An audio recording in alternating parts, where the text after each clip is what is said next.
E aí, Guilherme, você pode colocar naquela versão, né, na Ara. Irmãos, eu quero repetir com os irmãos, eu li desde o 8 até o 14, retomarei a leitura mais adiante, mas a princípio eu quero ler com vocês novamente somente o versículo 14, e aí nós vamos refletir um pouco. Eu trago hoje uma palavra também de orientação para a igreja. Toda quinta é de orientação, mas hoje eu trago um tema muito específico, que tem tudo a ver com o momento que a gente está vivendo, e o texto da nossa leitura, Romanos capítulo 13, versículo 14, pode colocar na tela.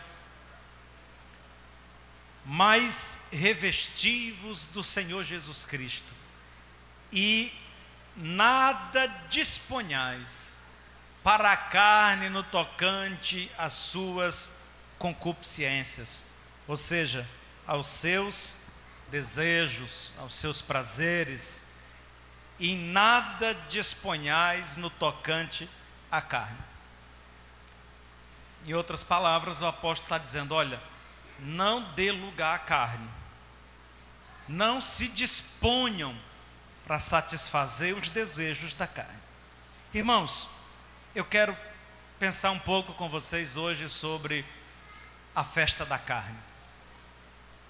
Nós estamos às vésperas do carnaval, e em conversa com o Espírito Santo, eu achei que fosse importante nós falarmos um pouco sobre isso. É um culto de ensino, de orientação da palavra de Deus. E nós temos, irmãos, muitos irmãos novos, temos novos convertidos, temos os jovens que estão chegando. A gente precisa estar sempre falando. Tem alguns temas que anualmente um pastor precisa voltar a eles, trazer, comentar. E eu quero falar um pouco com os irmãos a respeito do carnaval. Quero começar falando um pouco para os irmãos a respeito da origem do carnaval, que é uma origem muito antiga, né? O carnaval começou ainda com a cultura grego-romana, lá. E o carnaval tem raízes religiosas, motivações religiosas. Havia para os gregos uma festa a uma divindade por nome Dionísio, onde eles celebravam a essa divindade, e essa mesma divindade também era cultuada pelos romanos, porém com outro nome, que era o deus Baco. Então, para os romanos era o deus Baco, para os gregos Dionísio, de modo que as mesmas práticas que se faziam na celebração ao deus Dionísio para os gregos e ao deus Baco para os romanos, as mesmas práticas se repetiam. E os romanos chamavam de bacanaias, e os gregos chamavam de dionisíacas, que eram festas em celebração a essas divindades, que eram tidas como o deus da fertilidade, né? Dionísio, o deus da fertilidade, que era responsável pela fertilidade. E aí eles faziam isso acreditando que esse tipo de celebração atrairia a bênção de Dionísio para a lavoura, para a agricultura, enfim. Essas atividades, essas festividades eram marcadas por inversões de papéis, aonde os homens se vestiam de mulheres e as mulheres se vestiam de homens. E você vê isso hoje, nós ali no Maracanaú tem um campo de futebol, e tem uma tradição muito antiga, lá no lugar onde eu fui pastor, lá no Alto Alegre, que toda quarta-feira de carnaval tem um jogo lá onde os homens jogam tudo de saia, vestido de mulher. Isso é antigo, né? Lá tem essa cultura, os homens tudo vestido de mulher. E aí a gente vê isso hoje ainda na cultura do carnaval, e isso vem desde das bacanaias, né? Das práticas romanas, gregas, aonde eles já faziam esse tipo de culto a um deus Baco ou ao deus Dionísio para os gregos. Essas festividades também eram marcadas pelas sátiras, né? Uma espécie de acerto de conta do povo com seus governantes, onde eles expressavam através do teatro aquilo que eles gostariam de dizer às autoridades, de modo que as bacanaias têm assim uma influência muito grande sobre o teatro, e a gente vê isso ainda, né, nos enredos das escolas de samba hoje, tanto Recife, Rio de Janeiro, São Paulo, né, enfim. Meus irmãos, o que nos interessa aqui é perceber o seguinte: qual é a origem do carnaval? A origem do carnaval é uma origem pagã, idólatra, né? Uma festa pagã e idólatra. E é uma festa marcada pela irreverência, marcada pela inversão de valores, inversão de papéis, aonde os príncipes se vestiam de escravos, os escravos se vestiam de príncipe, e os homens de mulheres, as mulheres de homens, enfim, essa troca de papel e de valores. Agora a pergunta que fica é: em que momento o carnaval ele se tornou, né, ele foi inserido dentro do cristianismo? Porque, por incrível que pareça, irmãos, por mais vergonhoso que pareça, o carnaval é uma festa cristã. Hoje, pelo menos no contexto brasileiro, é uma festa que está no calendário cristão. Tu imagina, irmãos, eu fico imaginando uma pessoa do outro lado do mundo, um oriental, lá, um africano, um asiático, vendo essa folia que se faz hoje no Brasil, no carnaval, e eles recebendo lá nos jornais a notícia de uma festa cristã. As mulheres nuas, tudo isso que você já sabe, que você já conhece, sabe mais do que eu, que não assisto televisão. Tu imagina, irmãos, que vergonha para o cristianismo, aonde, desde quando o carnaval se tornou ou se inseriu no cristianismo? O carnaval foi adotado pela igreja romana, em 590 depois de Cristo, como um período festivo que antecede a quaresma. Agora, por quê, irmãos? Os irmãos devem lembrar, eu já falei isso aqui algumas vezes, que a partir do momento que a igreja se torna a religião oficial do império,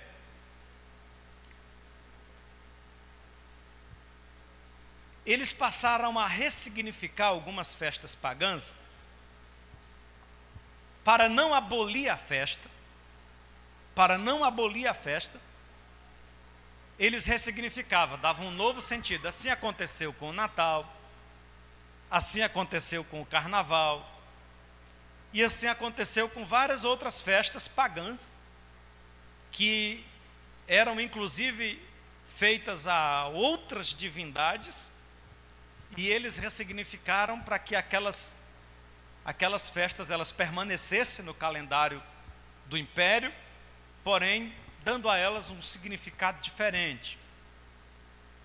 E é exatamente isso que acontece com o carnaval. E se a gente voltar um pouco mais no tempo, e voltarmos lá para o momento em que Josué conduz o povo, introduz o povo na terra, nós vamos perceber algo, olhe para mim, que foi uma das coisas que mais Deus recomendou a Israel, que eles eliminassem toda a cultura dos cananeus, porque Deus sabia que a cultura dos cananeus ia afetar a cultura do povo judeu, e ia corromper os seus costumes, e Deus orientou que eles abolissem por completo. E quando eles resolveram desobedecer a Deus a esse respeito, eles tiveram duras consequências. porque aqueles que eles preservaram se voltaram contra eles. Logo, irmãos, voltando ao assunto da igreja, em tentar ressignificar festas pagãs e dar um novo significado para elas, nós podemos ver isso como um erro grotesco na história da igreja. Porque isso trouxe contaminação para dentro da igreja. Isso corrompeu o entendimento de muitas pessoas. E essa preocupação que a igreja teve de não ser radical, essa preocupação que a igreja teve de dizer assim, não, mas se a gente abolir essa festa, isso vai causar um impacto cultural, um choque cultural muito grande. Então a gente pode ressignificar essa festa, e aí a igreja vai tentando aliviar, né, o seu discurso, se adequar com a realidade, com o contexto. Irmãos, isso não deu certo. E aí eu venho para os nossos dias hoje e pergunto para você, como nós, enquanto igreja, estamos encarando essa temática? Como é que a gente está lidando com essa realidade? Como é que a igreja está lidando com o carnaval hoje, nos nossos dias? Então nós vamos terminar pensando sobre isso no final da nossa reflexão. Então o carnaval, ele foi incluído dentro do calendário cristão como um período festivo que antecede a quaresma. E o que é a quaresma? O pessoal que tem origem no catolicismo sabe muito bem o que é a quaresma, mas talvez aqueles já nascidos na fé evangélica não conheçam, né? A quaresma é uma contagem de 40 dias, né? São uma contagem do 40º dia. Quaresma é uma palavra que vem do latim, quer dizer 40º. Então a quaresma é uma contagem de 40 dias antes do domingo de Ramos.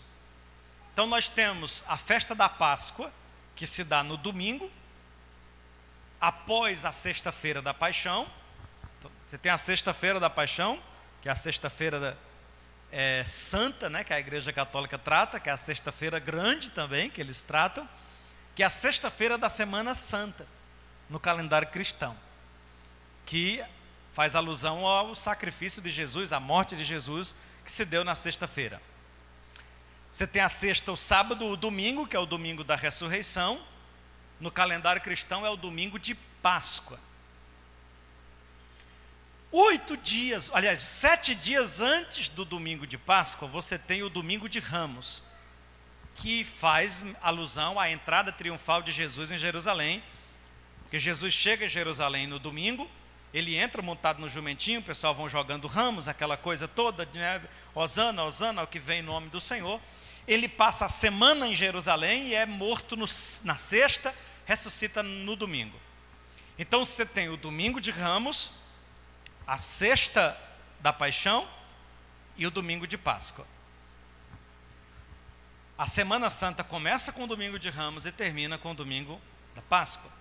Contando 40 dias antes do domingo de Ramos, você tem a terça-feira do carnaval. E aí, é esse período que é chamado de quaresma. Período de 40 dias. Por isso que o carnaval, ele não tem uma data certa. Ele não tem uma data certa. Tem ele mais para lá, mais para cá. Por quê? Porque são contados 40 dias, baseado no domingo de Ramos, que acontece sempre após a primeira lua cheia da primavera, isso no hemisfério norte, ou no outono no hemisfério sul. Ou seja, a primeira lua cheia para o hemisfério norte, a primeira lua cheia da primavera para o hemisfério norte, marca o domingo de Ramos, e aí 40 dias antes você tem o início da quaresma. E o que isso tem a ver com o carnaval? Onde que a igreja achou um jeito, irmão, arranjou um jeito de encaixar o carnaval no meio disso daqui? Então, A quarta-feira de cinza do carnaval, ela faz uma alusão a uma prática, uma tradição judaica, que eles, em sinal de opróbrio, de humilhação, de tristeza, eles costumavam se vestir de saco e se cobrir de cinza, em sinal de humilhação. Então a quarta-feira de cinza é o início da quaresma. De modo que a ideia era o seguinte: a quaresma, que é um período de jejum, de abstinência, de caridade, que é um período de preparação espiritual. Então é isso que é pregado pela Igreja Católica. Os 40 dias da quaresma é um período de preparação espiritual para a chegada da Páscoa. E esse período de jejum, de consagração, de jornada de fé, né, de procissões, ele é marcado pela piedade, pela caridade. Mas antes de entrar nesses 40 dias de quaresma, a igreja disse: então faz o seguinte, vamos liberar vocês para vocês fazerem uma despedida. Então o que é o carnaval nesse entendimento católico? É a despedida da carne. E é exatamente isso que significa o seu nome. É a despedida da carne, ou seja, já que você vai passar 40 dias de preparação espiritual, é igual aqueles irmãos, sabe aqueles irmãos que vai jejuar? Aí ele diz assim: poxa vida, amanhã eu vou jejuar, hoje eu vou comer uns 4 quilos, porque amanhã eu vou jejuar. E ele se abastece bem no dia anterior, porque ele vai jejuar. Então é mais ou menos isso. Vocês vão passar 40 dias de quaresma, então antes da quaresma faça o seguinte: aproveita o que você tem de aproveitar, curte o que você tem de curtir, porque quando chegar na quarta-feira, você se arrepende, se cobre de saco, se cobre de cinza, aí você vai começar a se santificar. Irmãos, por isso eu disse para vocês que eu queria pensar um pouco com vocês sobre a festa da carne, que é exatamente, a palavra carnaval, ela é originada do latim carnis levale, cujo significado é adeus à carne. Ou seja, aproveita, né, bastante, porque agora a gente vai passar um tempo sem dar lugar à carne. Mas, irmãos, não é bem isso que a gente vê, né? O que a gente vê é um período assim do libera geral, do tudo é permitido, aonde as pessoas vão muito além do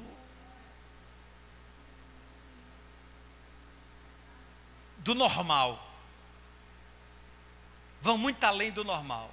Literalmente eles dão lugar à carne mesmo e fazem tudo que tem vontade de fazer.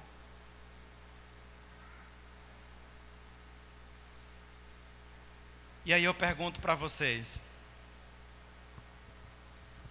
como que a igreja se comporta em relação a isso?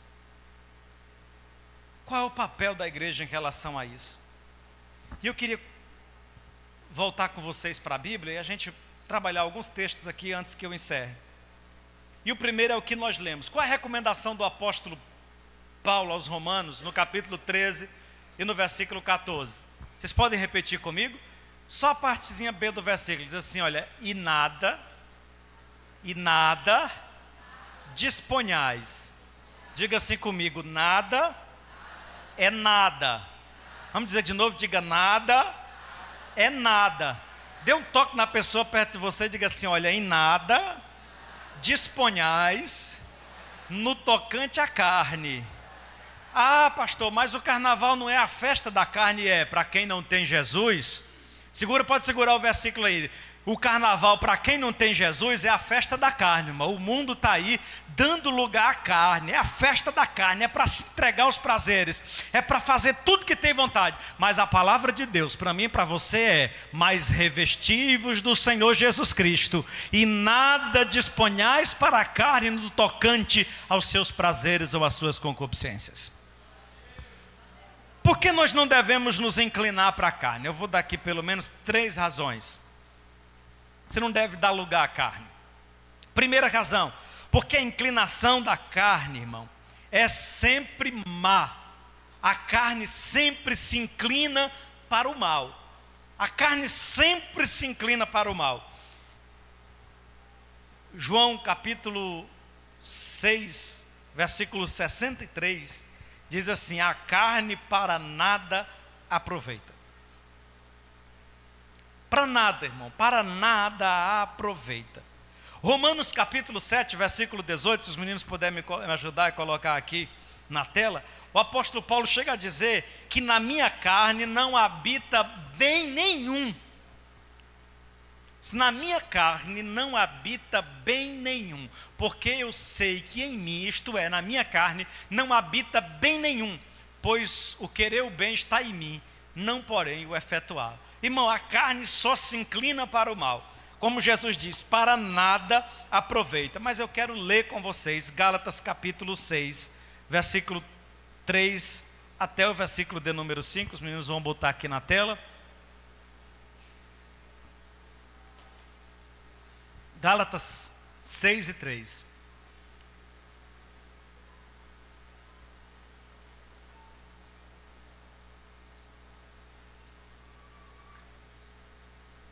Põe o versículo seguinte. Será que eu botei a referência errada aqui? O 5. Não, está errado. Veja 5. Veja 5. Gálatas 5.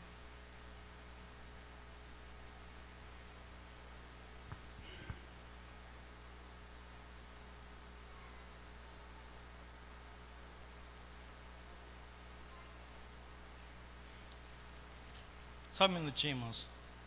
Eu acho que eu coloquei a referência errada aqui.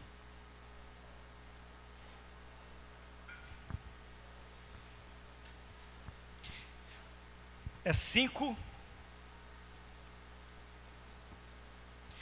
e 16 até o 25.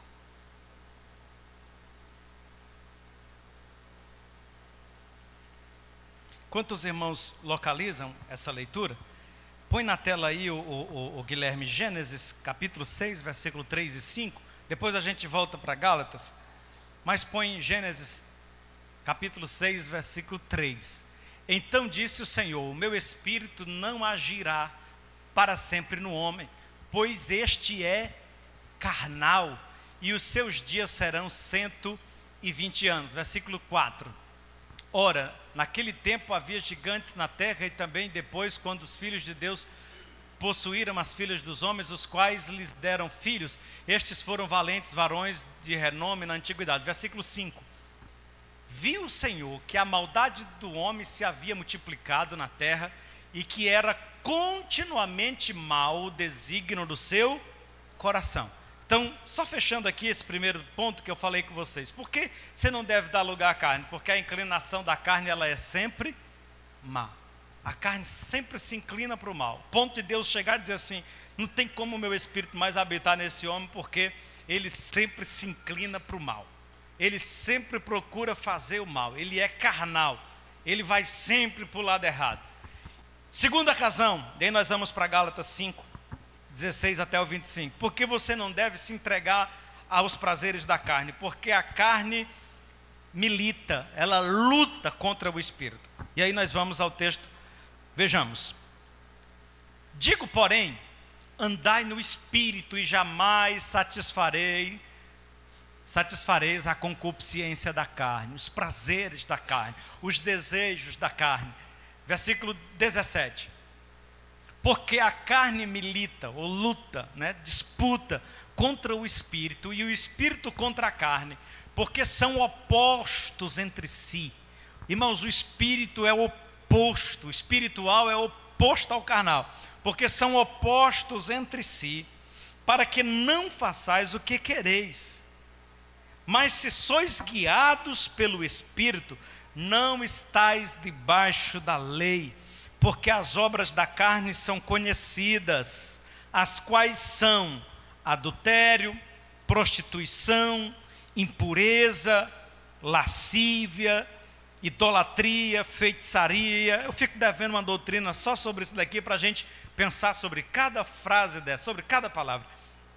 Inimizade, porfias, emulações, iras, pelejas, dissensões, heresias, invejas, homicídios, bebedices, glutonaria e coisas semelhantes a estas, acerca das quais vos declaro, como já antes vos disse, que os que cometem tais coisas, vai lá, igreja, não herdarão o reino de Deus. Versículo 22, mas o fruto do Espírito é amor, gozo, paz, longanimidade, benignidade, bondade, fé, mansidão, temperança. Contra estas coisas não há lei. E os que são de Cristo crucificarão a carne com as suas paixões e concupiscências. Quem é de Cristo, irmão, não faz festa da carne, não. Quem é de Cristo faz festa do Espírito. Ele crucifica a carne, ele está sempre sujeitando a carne, ele está sempre subjugando os seus desejos, porque ele é de Cristo e ele não pode se dispor no tocante à carne. Versículo 25, se vivemos em Espírito, andemos também no Espírito. Não sejais cobiçosos de vanglórias, irritando uns com os outros, invejando uns aos outros. Meus irmãos, não podemos fazer a festa da carne. Nós não podemos dar lugar à carne.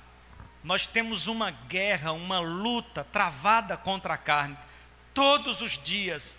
E cada um aqui tem suas fraquezas. E você precisa estar todo dia vigilante, naquele ponto da sua fraqueza, vigiando, para que você não dê lugar à carne. Nós estamos em uma luta constante entre o espírito e a carne. É como se tivesse dentro de você duas feras, brigando, disputando o trono do seu coração. E qual é a fera que vai vencer, que vai assumir o controle da sua vida? É aquela que você alimentar melhor. Amém, irmãos?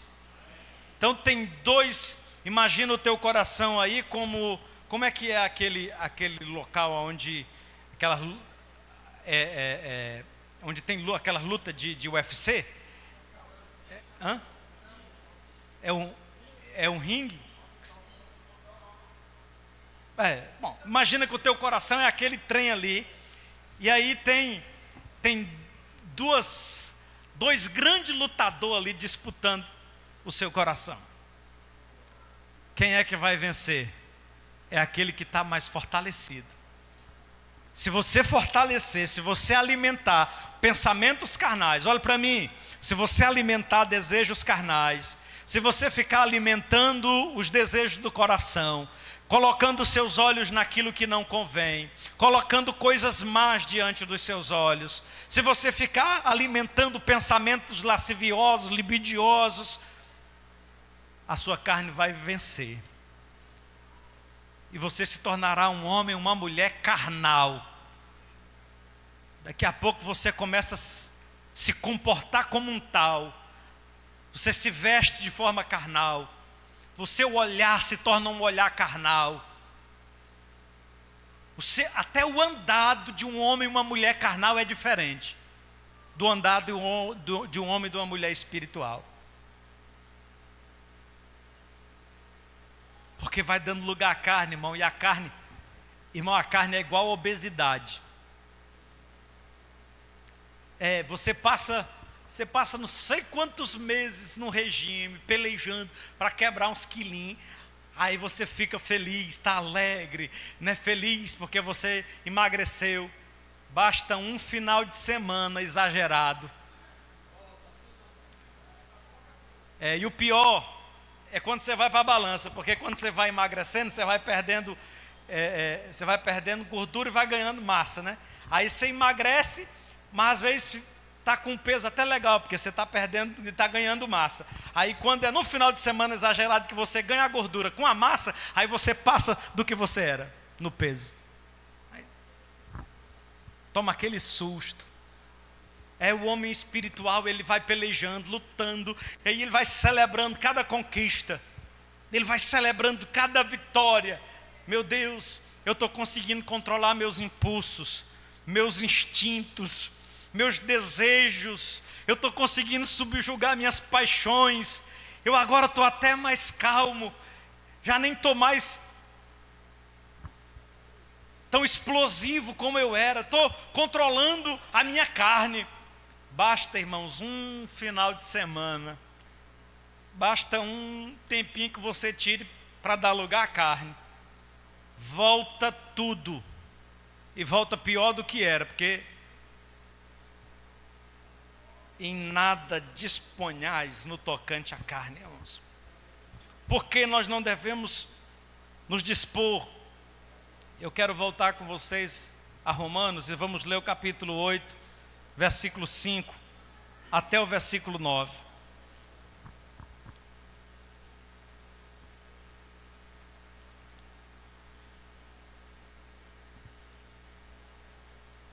Porque os que são segundo a carne inclinam-se para as coisas da carne, mas os que são segundo o Espírito para as coisas do Espírito.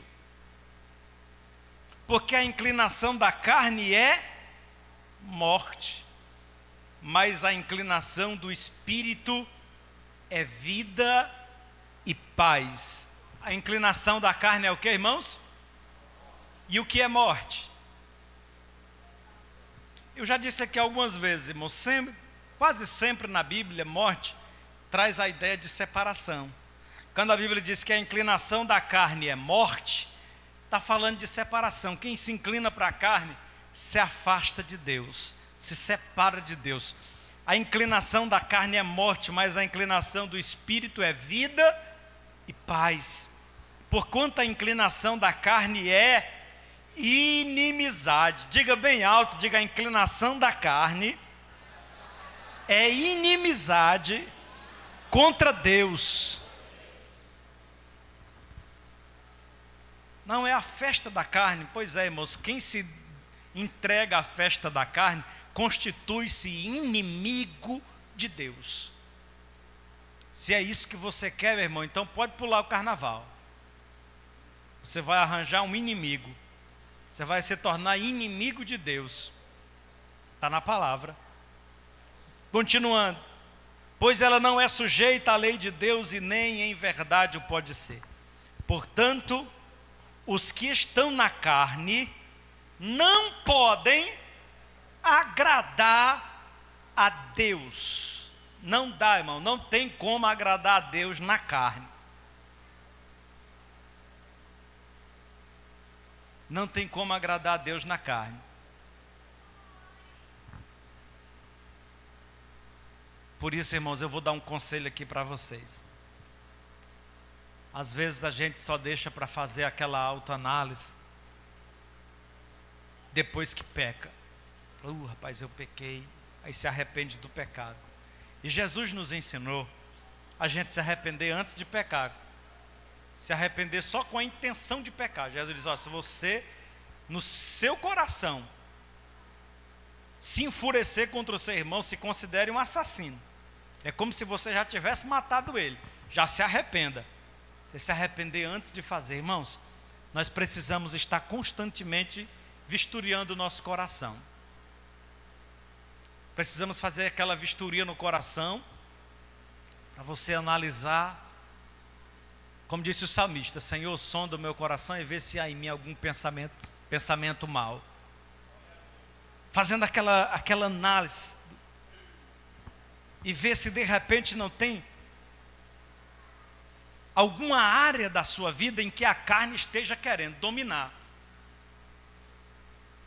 Porque, irmãos, a carne ela pode refletir na maneira como a gente trata as pessoas, na maneira como a gente lida com o dinheiro, na maneira como a gente lida com as coisas materiais, na maneira como a gente lida com as coisas espirituais. Se você está carnal, você vai ter dificuldade com as coisas espirituais. A carne, ela se manifesta na forma como nós nos vestimos, nos trajamos, nos comportamos, como andamos. E ninguém melhor do que você, ninguém melhor do que eu, para fazermos uma análise se estamos ou não andando segundo a carne. As nossas decisões, as nossas escolhas, elas são movidas por motivações espirituais ou por motivações carnais? Às vezes, irmão, até na compra de um carro, você pode refletir uma motivação carnal. Como assim, pastor? Quantas pessoas às vezes compram um carro porque querem status, querem ser bem vistas, querem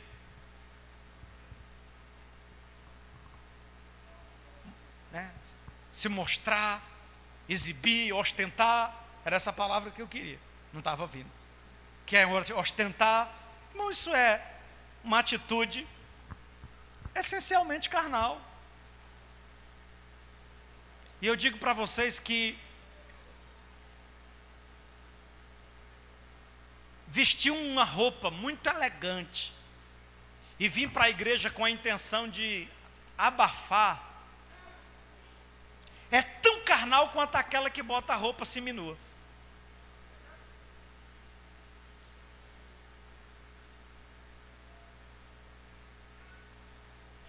Sabe aquela que às vezes decota aqui, decota ali, encurta aqui, encurta ali, fica tentando chamar a atenção de alguém por meio da carne?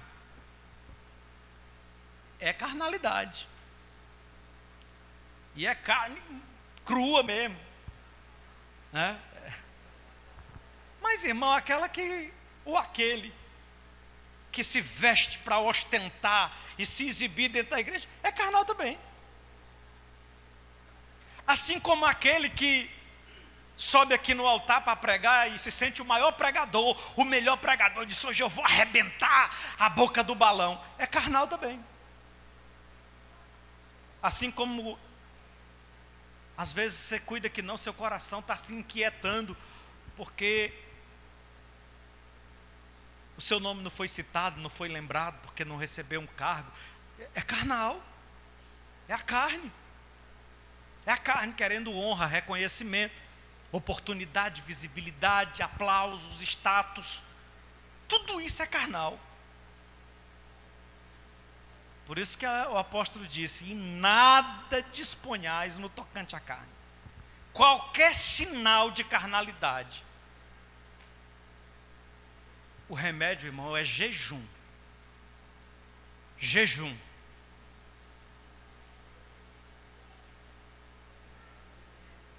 Está com dificuldade de perdoar alguém?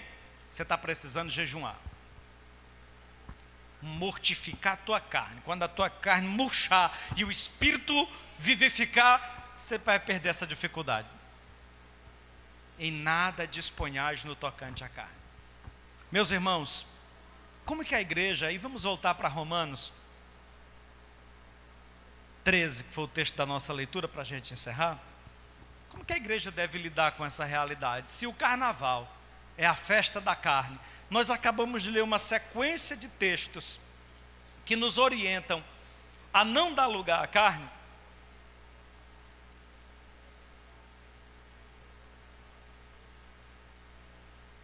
Eu não li o texto todo que eu queria, ficou faltando 9, viu, Guilherme? Lá de Romanos 8. Deixa eu ler o 9, irmão, não posso deixar de ler o 9 não. Me lembrei que eu parei para comentar. No 8 não podem agradar a Deus. Agora eu quero comentar o 9. Eu tenho que ler o 9. Vós, porém, não estáis na carne, mas no Espírito, se é que o Espírito de Deus habita em vocês.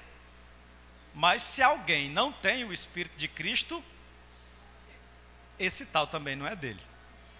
Se o Espírito de Deus está em você, você não pode ser carnal.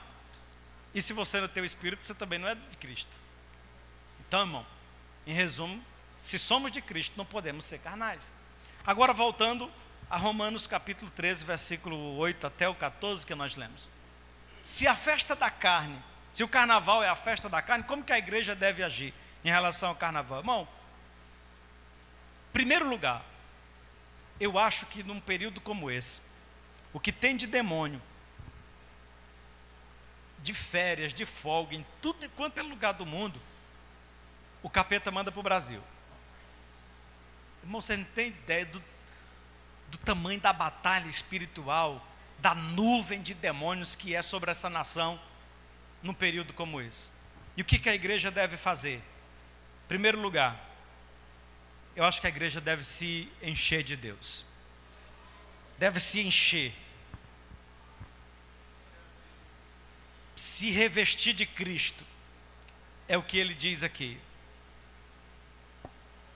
Voltemos aí para o versículo de número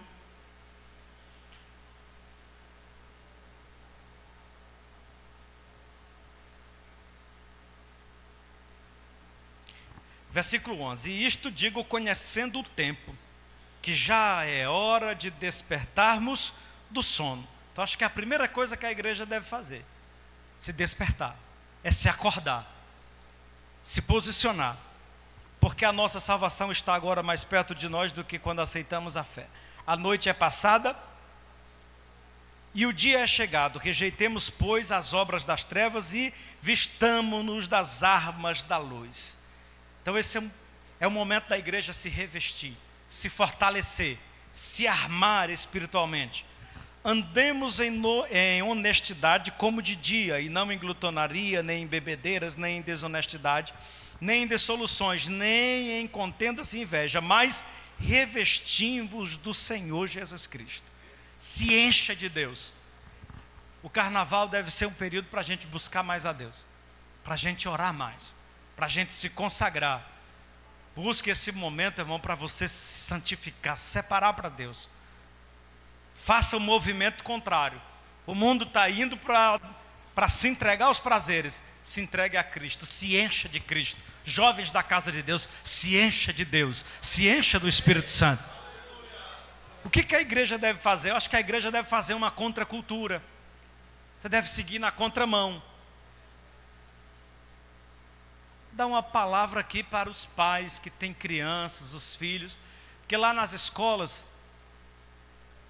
aí entra a temática do carnaval, aí tem escola que faz até os bloquinhos, né?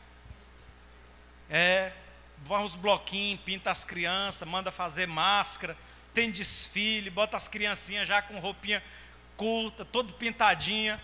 Não deixe o seu filho participar disso, irmão. Não deixe seu filho participar disso. Por quê, pastor? Mas isso é só... Não, você vai fazer uma contracultura. Você é luz, você é sal. Você vai protestar, nós somos protestantes. Você vai chegar para a sua professora e vai ter a grande oportunidade de dizer para ela: nós somos diferentes, nós cremos e nós não vamos participar. Não, mas vale nota. Passa um trabalho para o meu filho fazer em casa que ele vai fazer. Faça uma pesquisa. Pode alguma coisa para ele fazer para compensar essa nota que ele vai perder. Mas ele não vai desfilar, ela não vai desfilar, não vai se pintar, não vai fazer masquinha, não vai tirar a roupa. Porque nós somos a igreja de Deus. Somos o sal da terra, a luz do mundo. Porque a gente às vezes, irmãos, acha que todo mundo já sabe dessas coisas e aí não fala. Aí daqui a pouco, irmão, que tem de crente dançando São João, pulando carnaval. E, irmão, é tanta coisa.